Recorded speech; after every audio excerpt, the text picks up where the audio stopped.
Tata power पक्षर Bhubaneswar एक अत्याधुनिक power distribution technology centre उद्घाटन यार उद्घाटन कर उपमुख्यमंत्री केवी सिंहदेव ए आधुनिक केन्द्रटी स्काडा आडम्स एवं जीआईएस द्वारा सज्जित यह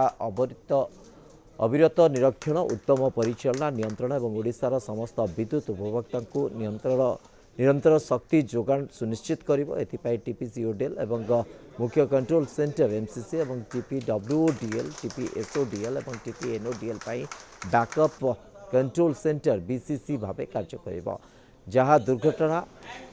प्रतिक्रिया एवं चालू परिचालना जारी रखिबारे सहायता करिबो। ए अवसर में मुख्य शासन सचिव मनोज आहूजा टाटा पावर सीईओ एवं एमडी डॉक्टर प्रवीर सिन्हा प्रमुख जोग देथिले।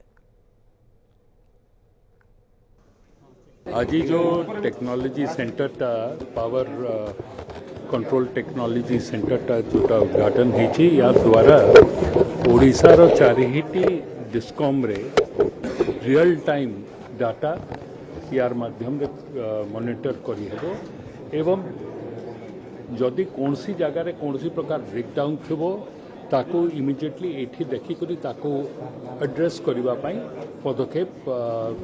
डिपार्टमेंट तरफ निया जाई परिबो।